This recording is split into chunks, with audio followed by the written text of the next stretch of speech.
குறுவை சாகுபடிக்கு அந்த நிவாரண தொகுப்பு பற்றி எதிர்க்கட்சியிலேருந்து கேட்டிருந்தாங்க. அந்த குறுவை சாகுபடிக்கு அந்த நிவாரணம் ஏற்கனவே கொடுத்தாச்சு, வழங்கியாச்சு. இது அரசியலே நாங்கள் தான் அப்படின்னு சொல்லிக்கிறவங்களுக்கு இது எப்படி தெரியாமல் போச்சுன்னு எனக்கு தெரியல.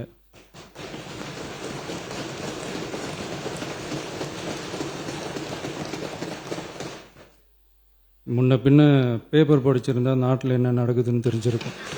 முதலமைச்சரோட அன்னைக்கு ஒரு வார்த்தை சொன்னார், எங்களுக்கெல்லாம் வருத்தம், அரசியல் கட்சி நீங்களாம் பேப்பரை படிக்கலையா? ஆக இது பேசிய இயக்கம், இது திராவிட இயக்கங்கள் பேசிய இயக்கம்.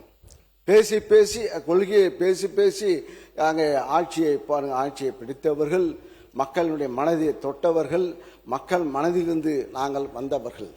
அத்தகைய உணர்வுள்ளவர்கள் திராவிட இயக்கத்தை சார்ந்த நாங்களாம் தான். சரி, அதிமுக இப்போ இங்கே நாங்களும் புற சொல்லி இன்னும் சொல்ல போனால் காலையில் இங்கே நாங்களாம் அமைச்சராக இருக்கும்போது இப்பயும் சரி, கலைஞராக இருக்கும்போது சரி, முக ஸ்டாலின் இருந்தப்போ எங்களுக்கெல்லாம் மந்திரிக்கெல்லாம் ஒரு பதப்பதப்பு இருக்கும்.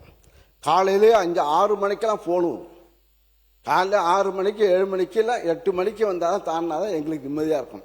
ஏன்னா பேப்பரில் காலையிட்டு கலைஞராலும் சரி, எங்களுடைய முதலமைச்சர் அந்த முதல்வராக இருந்தாலும் சரி, அவரை செய்தித்தாளை பார்த்துவிட்டு, தொலைக்காட்சியை பார்த்துவிட்டு, அந்தந்த துறையினுடைய அதிகாரிகளுக்கு நேரடியாக அவர் எங்களுடைய முதல்வராக இருந்த அண்ணன் தளபதி அவர்கள் பேசுவார்கள். அந்த துறை அமைச்சரை தொடர்பு கொண்டு இந்த இடத்துல இந்த பிரச்சனை, கலெக்டர்களுக்கும் டென்ஷன். ஆக நாங்கள் டென்ஷன்லேயே 5 ஆண்டு காலம் இருந்தோம். 5 ஆண்டு காலம் இருந்தாலும் 5 ஆண்டு காலம் டென்ஷனாக நாங்கள் மக்களுடைய பிரச்சனை.